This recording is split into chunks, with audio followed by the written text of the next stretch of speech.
Neuroinflamação. Você já ouviu falar sobre isso?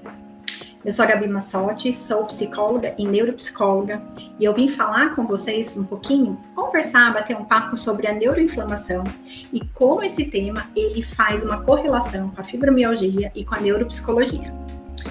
No comecinho do mês eu fiz um congresso, participei de um congresso lá em Foz do Iguaçu, uma cidade linda, maravilhosa. Era um congresso internacional de neuropsicologia e um dos temas que estavam em evidência lá era a neuroinflamação. E aí, quando eu vi esse tema lá no nosso cronograma, eu pensei, jamais posso perder essa aula, porque eu, Gabi, tenho fibromialgia. Então, eu queria entender o que os pesquisadores estavam falando, sobre esse tema, sobre neuroinflamação, como eles poderiam se correlacionar. Então, se você quer saber um pouquinho mais sobre como funciona o cérebro de uma pessoa com fibromialgia, como que a neuropsicologia pode nos ajudar nesse sentido, fique aqui comigo nesse vídeo. A fibromialgia, ela é uma doença crônica que ela causa uma dor generalizada no corpo todo. Vocês já devem ter visto, aquela figurinha onde tem um homem e vários pontinhos, que são os pontos da fibromialgia. Pois é, todos aqueles pontos são os pontos onde a gente sente dor, tá? Só que a fibromialgia, ela não é apenas a dor generalizada no corpo. Ela vem com outros sintomas, infelizmente, mas que a gente chama de comorbidades, Então, os outros sintomas que a gente sente são um sono não reparador, que é quando a gente dorme e acorda, sentindo cansaço ainda. Então, a gente tem a fadiga crônica, temos também ansiedade, depressão, síndrome do intestino irritável e vários outros sintomas. Um dos sintomas também que é bastante comum é a névoa mental. É como se a gente tivesse aqui uma nuvenzinha branca que atrapalha a nossa atenção, o nosso foco, a nossa concentração. O termo adequado para isso é fibrofog, certo? O cérebro de uma pessoa com fibromialgia é um cérebro que ele está em constante estado de alerta. É como se os circuitos de dor eles estivessem sempre ligados, tá? Mandando a mensagem para o nosso cérebro de que ali tem dor. Essa hiperativação cerebral faz com que o nosso cérebro produza substâncias inflamatórias, como por exemplo a citocina. Essas substâncias inflamatórias, elas afetam determinadas partes do nosso cérebro que são muito importantes, como, por exemplo, o tálamo, que ele é responsável pelos sinais da dor, o córtex pré-frontal, que é essa região aqui, que ela é responsável, entre outras coisas, pela atenção e pela regulação das nossas emoções, e ainda pelo hipotálamo, que é responsável pela memória e controle do estresse.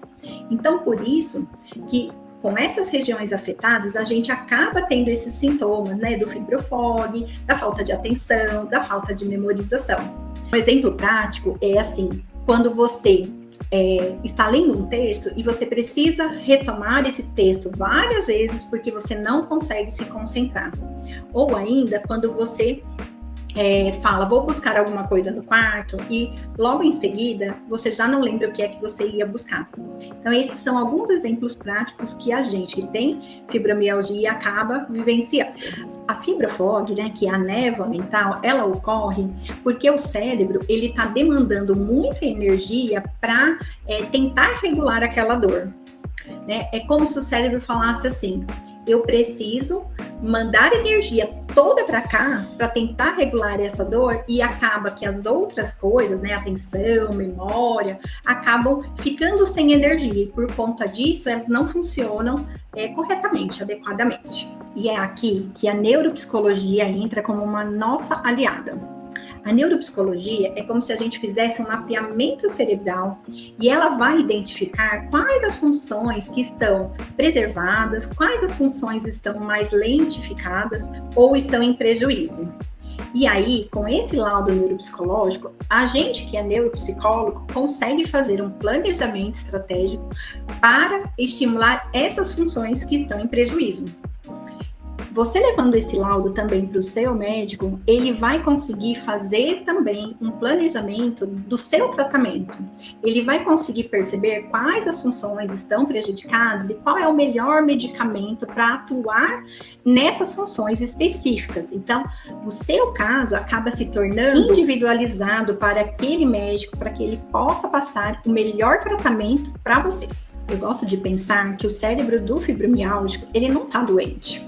Ele só está tentando se proteger o nosso corpo da dor.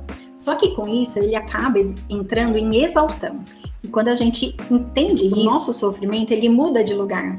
Porque eu consigo compreender por que eu estou tendo esses comportamentos. E aí, com isso, a gente para de se culpar por esses esquecimentos, por falta de atenção, por falta de concentração.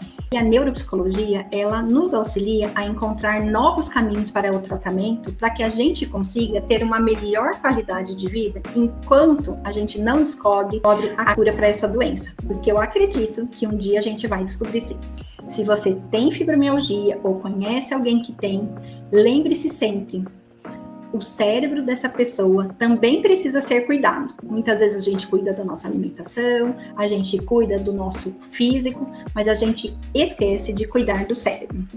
E se você conhece alguém que possa se beneficiar deste vídeo, encaminhe para ele.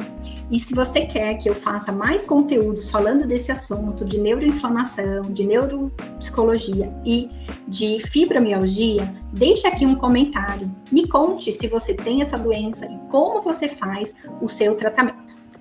Um beijo e até o próximo vídeo.